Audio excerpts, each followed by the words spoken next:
It inspired me completely. As soon as she would sing something to me or play the cassette down the phone, I would, within 10 or 15 minutes, whether I wanted to work or not, if you call it work, I would suddenly get this song coming to me. And I always felt that the best songs were ones that came to you rather than... I do have the ability to, if you ask me to write a song for a movie or something, and they say it's about this, I can sit down and sort of make a song. I wouldn't be thrilled with it, but I can make a song like that.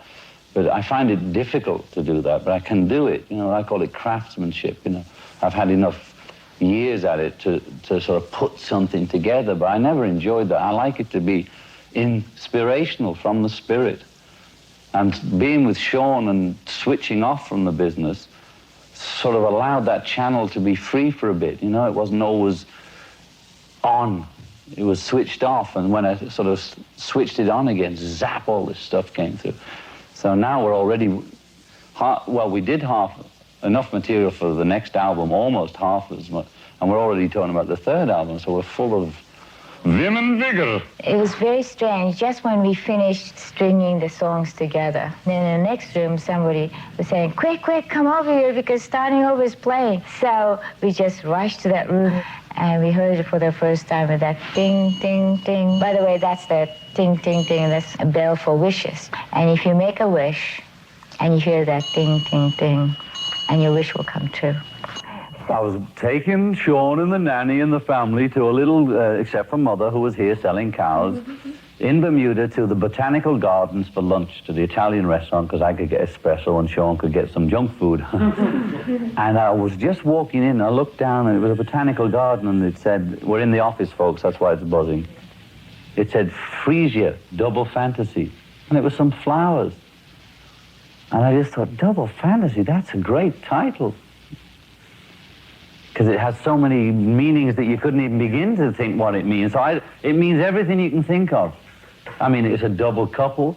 It's real life, but it's still a fantasy because it's now in plastic and in photograph, and it's fantastic, and it sort of seemed to be perfect for a title of the album. And there's two of us, and it just sort of says it all somehow without really saying anything. It says everything, and it's a flower actually. So he's used to me being around all the time, because it's a pleasure for me to hang around the house. I was always a homebody. I think a lot of musicians are, you write and you play in the house anyway. Or when I was wanting to be a painter when I was younger, it was all in the house, or write poetry, it was always in the house. But I started the work, and he started seeing a bit less of me. I'd let him come to the studio, but it was a bit boring. He was excited, but long story short, at the end of the session, and it was going on, I got back on a night schedule where I'd be coming in when he'd be getting up. So he'd see me at breakfast, but I was a sort of shredded, okay, what, like that. And then one day we were sort of lying down on the bed together, so I'm maybe watching some cartoon or whatever. And he just sat up and said, you know what I want to be when I grow up? I said, no, what's that? He looked me right in the eye and said, just a daddy. And I thought, mm-hmm. I said, you mean you don't like it? Mm-hmm. That I'm working now, right? Mm-hmm. And going out a lot. He says, right. I said, well, I'll tell you something, Sean. It makes me happy to do the music. I might have more fun with you if I'm happier, right? I was saying to somebody the other day, there's only two artists I've ever worked with for more than one night stand, as it were. That's Paul McCartney and Yoko Ono.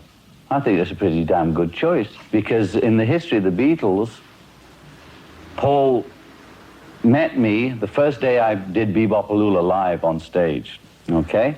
And a mutual friend brought him to see my group called the Quarrymen. And we met and we talked after the show, and I saw he had talent, and he was playing guitar backstage and doing 20 Flight Rock by Eddie Cochran. And I turned around to him right then on first meeting and said, do you want to join the group? And he said, And I think he said yes the next day, as I recall it. Now, George came through Paul, and Ringo came through George, although, of course, I had a say in where they came from, but the person I actually picked as my partner, who I recognized had talent and I could get on with, was Paul. 12 well, however many years later, I met Yoko, I had the same feeling. It was a different field, but I had the same feeling. So I think as a talent scout, I've done pretty damn well. It was sort of 1966, and I got a call from a guy called John Dunbar, who used to be married to Marian Faithfull. You know, everybody's connected. And he had a gallery in London called Indica Gallery, an art gallery. And I used to go there occasionally to see whatever art show was on, you see. And he said, oh, I've got this, there's this fantastic Japanese girl coming from New York, and she's going to do this other thing, but she's also going to put on an exhibition at my gallery. And it's going to be this big event, something about black bags. And I thought, ooh, orgies, you know. You know, these artists, they're all ravers. You know, it was in the days of happenings and paint and all that stuff, right? So I go right down there, you know, for the opening. Goody, goody, you know. Goes down, see what's happening. I get down there, and it's the night before the opening. I thought there was going to be a big party and an opening and the whole bit, you know, a big I didn't want to get involved. I wanted to watch, you know.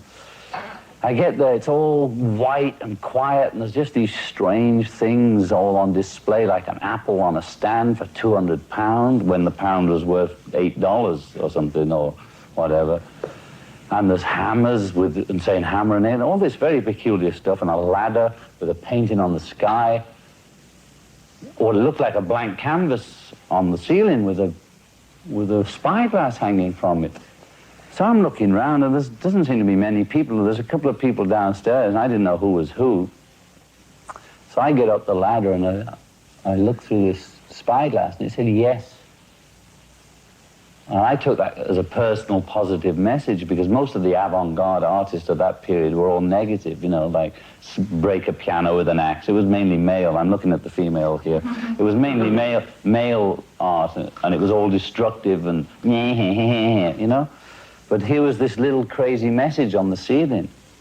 And then the guy introduced me to her, and she didn't know who the hell I was. She had no idea, you know. She was living in a different environment altogether. And I was saying, well, I thought, this is a good con, isn't it? Apples for £200 and hammer and nail. Who's going to buy this, you know? I didn't know what concept art was, which in a nutshell is the idea is more important than the object. So that's why you won't see many rich concept artists around. So anyway, I said, the gallery owner was all fussing around. He was thinking, well, is he going to buy something? And she's ignoring me, you know. So he introduced us, and I said, well, where's the event, you know, where's the happening? Because I'd seen the bag. So she just takes a card out and gives it to me, and it just says, breathe. So I said, you mean that? She said, you got it. I said, all right, I'm beginning to catch on here. That was the big event, you know, I mean, all the way from New York for that. So I see the hammer hanging on the thing with a few nails underneath. I said, well, can I at least hammer a nail in? You know, I've come all the way from the suburbs for this. And she says, no.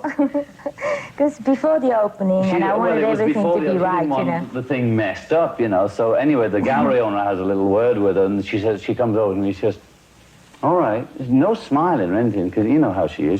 She's not running for office. She never was, so she looks at me and she says, you give me 5 shillings. Give me 5 shillings and you can hammer a nail in. So I looked at her and I said, I'll give you an imaginary 5 shillings and hammer an imaginary nail in, okay? And that's when we connected really, and we looked at each other like, you know, that sort of, something went on.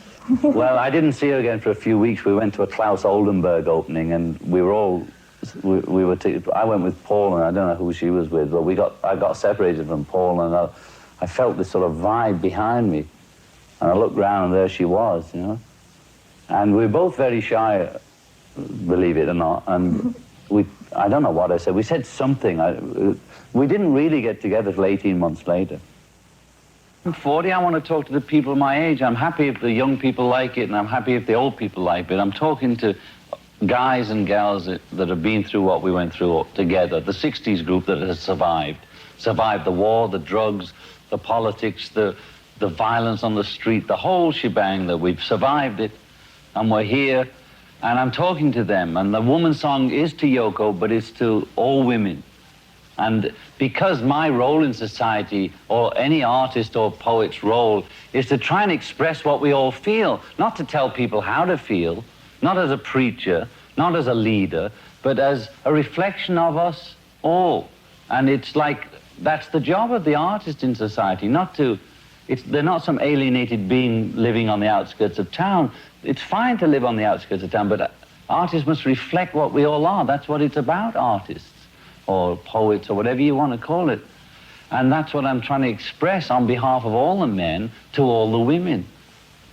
Through my own feelings about women, when it dawned on me, you know, my God, it is the other half of the sky, as the late, great Chairman MacDougall said, right? I mean, they are the other half of the sky, and without them there is nothing. And without us there's nothing. There's only the two together, creates children, creates society. So what's all this BS about, you know, women of this and men of that? We're all human, man. We're all human. Where's it got us all these thousands of years? Are we still going to have to be clubbing each other to death? Do I have to arm wrestle you to have a relationship with you as another male? Do I have to seduce her or come on with her that I'm going to lay her because she's a female, or come on at some sexual... Can we not have a relationship on some other level besides that same old stuff all the time? I mean, it's kid stuff, man. It's really kid stuff.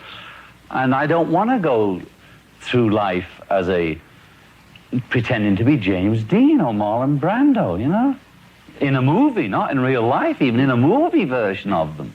Not only the fact that we got together and boom, it was like an explosion, but there was also the Beatle thing about us getting together and whether they split because of us or not, or whatever the reason, all that stuff. The Beatles were splitting, the Beatles were arguing, John and Yoko was getting together, the anti-Vietnam crusades were going on all over, and we were involved in so many things, and we were putting out so much work, and we were making movies, making public appearances, performing at shows and traveling the world and doing all that. There was no time to reflect. There was only time to put out immediate impressions of what was happening. But we were really honest about it. You can say that, you know, maybe we were naive, but still we were very honest about everything we did, you know. That's why I refer to the word is love on Rubber Soul. Straight through to all you need is love, to give peace a chance, to imagine there's no countries, imagine no war, in other words. To write to this moment now. This album doesn't say imagine the whole world like that, because I've said that in a way. What I'm saying now is, now let's put the spotlight on the two of us and show how we're trying to imagine there's no wars, to live that love and peace. Imagine, there was a time, you know, when you didn't have to have a passport to go from country to country. What kind of world did we create? Really, it used to be you could go around, you know? What is this game that you can't get, that somehow this is America and then just across the field is Canada, and that you have to have all kinds of papers and pictures and stamps and passports, and the concept of imagining no countries, imagining no religion, not imagining no God. Although you're entitled to do that too. Imagining no denominations. Imagining that we revere Jesus Christ, Mohammed, Krishna, Milarepa equally. We don't have to worship either one, that we don't have to, but imagine there's no Catholic Protestant, no Jew Christian, that we allow it all, freedom of religion for real, I mean. The channels on the radio were jammed, you know. I was not getting clear signals. And after 10 or 15, almost 20 years of being under contract and having to produce two albums a year in the early days and a single every 3 months, regardless of what the hell else you were doing, or what your family life was like, what your personal life was like, nothing counted. You just had to get those songs out. And Paul and I turned out a lot of songs those days, and it was easier because it was the beginning of our, you know, relationship and career. Paul and I developed in public, as it were. We had a little rehearsal in private, but mainly we developed our abilities in public.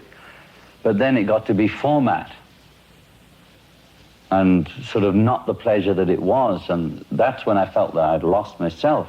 Not that I was on purposely being a hypocrite or a phony, but it took like it took something away from what I set out to do. I started out to do rock and roll because I absolutely liked doing it. So that's why I ended up doing a track like Starting Over. It's kind of tongue-in-cheek. You know, it's that, you know, it's sort of a la Elvis and that, and I hope people accept it like that. I think it's a serious piece of work, but it's also tongue-in-cheek, you know. I mean, I went right back to my roots. All the time we were doing it, I was calling it Elvis, you know, and it's not going back to being Beatle John in the 60s, it's being John Lennon, whose life was changed completely by hearing American rock and roll on the radio as a child, and that's the part of me that's coming out again, and that's why I'm enjoying it this time. I'm not trying to compete with my old self or compete with the young new wave kids or anything like that are coming on. I'm not competing with anything. I'm trying to go back and enjoy it as I enjoyed it originally. We always had, there's a human race dream, you know, like we always wanted to fly, so now we have planes. And the next probably dream is wanting to be peaceful. Well, the other great dream of mankind, one was to fly, which might have taken us a long time, but it took somebody to imagine it first. Yes, kept imagining. Second was reach the moon, right? Yes, which we reached. Which we reached. Now, it was an American in an American rocket because that was the way history was at that time. But mankind reached the moon because they said one giant step for mankind. It was for all of us we went to the moon. We were always saying, like, wanting the moon. But nowadays, even football players are doing it, right? Which we were doing then, which is projecting the future in a positive way. What we were doing, you can call it magic, meditation, projection of goal, which business people do. They have courses on it. The footballers do it. They pray, they meditate before the game. They visualize themselves winning. Billie Jean King visualizes every move on the court. What we were doing, we were early pioneers of that movement, which is to project a future which we can have goals which we can reach, right? People project their own future. So what we wanted to do was say, let's imagine a nice future. She's right. The males like even Aldous Huxley and George Orwell, who produced 1984, you look into Orwell's life, it was all torture and this, that, and the other, and he was brought up in a certain environment in a male-dominated society full of Marxist stuff about Spain, and they were all from the whatever, that period when they had those dreams of socialism answering everything, right? And their dreams fell to dust after the war. And then they wrote these books projecting this horrific Big Brother, monsters controlled by robots. And even now, I think these people that project the space fantasies are projecting war in space continually, with women in miniskirts, available sexual objects, and the men with super macho John Wayne guns on their hips. I'm saying it's time for the people to get hip to that, man, because they're projecting our future. Do we want our children to be out in space, or grandchildren fighting, maybe not Russians, but Venusians in space? You see, if it works for a football player and a tennis player, it can work for all of us. We have to project a positive future. I mean, I think that's what Christ and Mohammed and those people were saying in their way, in their time, for their society. When I do go through that terrible insecurity of the world is collapsing and going crazy, it doesn't make sense anymore, wouldn't it be easier if I was just along with these people, this few hundred or few thousand that all think the same way, and it makes life easier like that? People realize that it's not the end of the world. The apocalypse is not going to happen, no matter what some person might threaten us with. Those people have been waving those end of the world. I remember the end of the world is nigh cartoons when I was 12, you know. My whole generation, our whole generation was brought up with the H-bomb. I remember Bertrand Russell and all the H-bomb, and the reason that we were rock and rollers apparently in the 50s was because the bomb might go off any minute. You know, I mean, I don't think that's going to happen. I really don't think it's going to happen. I don't negate the 60s, I don't negate the 70s. The seeds that were planted in the 60s, and possibly they were planted generations before, but the seed that whatever happened in the 60s, the flowering of that is in the feminization of society, the meditation, the positive learning that people are doing in all walks of life. That is a direct result of the opening up of the 60s. The thing the 60s did was show us the possibility and the responsibility that we all had. It wasn't the answer, it just gave us a glimpse of the possibility. And the 70s, everybody's going, nyeh, nyeh, nyeh, nyeh, and possibly in the 80s, maybe everybody would say, okay, well, let's project the positive side of life again. You know, the world's been going on a long time, right? It's probably going to go on a long time. Hungry for making records because of the way I feel. I want to make some more records before a tour. So I'd like to make at least one more album before actually just making that final decision of calling those very expensive session musicians and taking them on the road, you know? Mm-hmm. But when I went in there, I had no intention of going live, because I've noticed a lot of people like Clash and things like that don't do any personal appearance hardly anymore, and they just make a video on the record. And so part of me would think, oh, all right. But when we were playing in that studio, and then I don't know whether it was Tony, the bass player, or the drummer, after we'd done Starting Over, he said, can we do this again? I mean, let's take it on the road. And that was the first time it came. I thought, my God, this would be fun, wouldn't it? And if we can do it in the way we've done the album, which is have fun, enjoy the music, enjoy the performance, be accepted as John and Yoko, then I'd be happy to go out there. The reason this one goes ting, ting, ting is to show that I've come through. And whoever's listening must have come through, or they wouldn't be here.